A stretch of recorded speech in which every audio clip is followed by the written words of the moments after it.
La nouvelle C3, c'est la star de la rentrée. C'est déjà la 3e génération que nous allons découvrir ensemble aujourd'hui. Fini le style à papy, place à la modernité pour séduire les jeunes. Nouvelle recette pour un objectif très ambitieux. Citroën vise en effet la 3e marche du podium en France, mais également en Europe, rien que ça. Voyons voir déjà ce qu'elle vaut face à ses rivales de toujours, la Renault Clio et la Peugeot 208. Design, vie à bord, qualité, vous saurez tout sur la nouvelle C3. C'est parti! Tout change à l'extérieur. La nouvelle C3 adopte le nouveau style de la marque. À l'avant, phare à double étage, large chevron qui s'étire sur toute la longueur de la calandre, mais également des protections en plastique. Des protections en plastique que l'on retrouve également à l'arrière.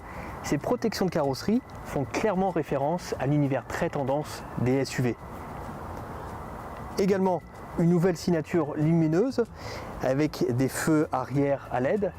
Ils sont un peu massifs, mais la signature 3D est vraiment sympathique. La nouvelle C3 ne fait pas la passe sur la personnalisation. Sur ce modèle par exemple, on a un toit rouge, de nombreux rappels de couleurs au niveau des rétroviseurs, des antibrouillards et des air bump. Et oui, car la nouvelle C3 profite également de ces fameuses protections que vous avez déjà vues sur le C4 Cactus.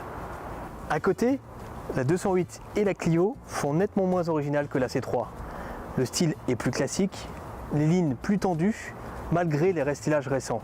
Bref, style ludique ou dynamique, c'est à vous de choisir. Bienvenue dans la nouvelle C3.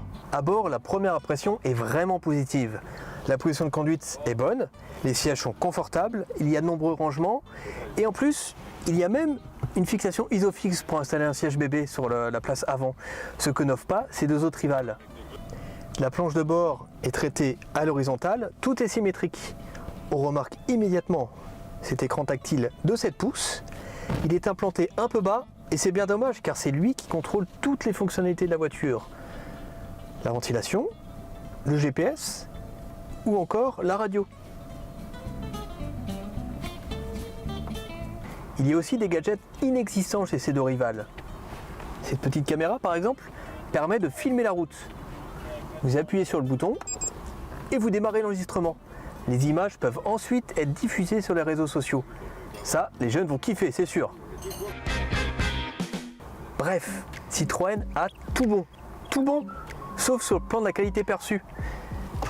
Les plastiques sont trop durs à l'intérieur. Et en plus, ils côtoient des éléments plus qualitatifs, comme ces poignées de porte. Le résultat n'est pas assez homogène. Et sur ce point, la C3 est loin d'égaler le niveau de finition d'une 208. Même constat dans la Clio, qui a bien progressé depuis le restylage. À l'arrière, on est mieux installé que dans l'ancienne C3. La place aux jambes est un peu juste. Cela dit, c'est pas si mal pour une citadine de moins de 4 mètres. Et sur ce point, les Clio et 208 ne font pas mieux. Le coffre est vraiment spacieux pour ranger une valise ou des objets du quotidien. Par contre, la C3 souffre du même défaut que ses deux rivales. Le seuil de chargement est un peu haut et cela est vraiment pénalisant pour charger des objets lourds, comme ce pack d'eau par exemple.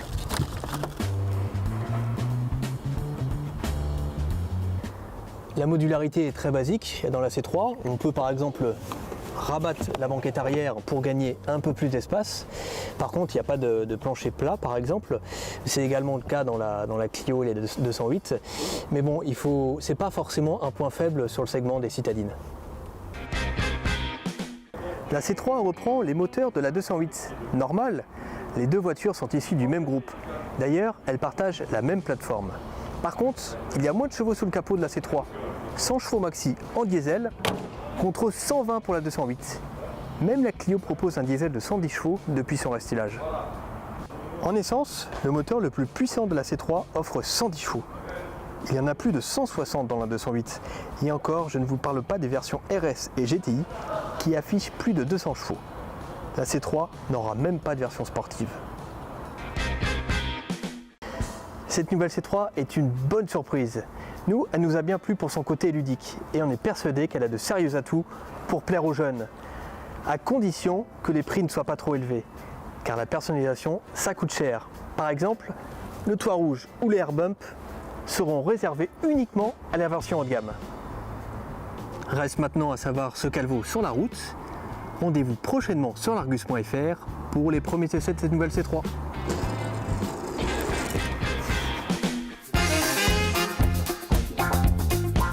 Vous pouvez par exemple rabattre la banquette arrière pour gagner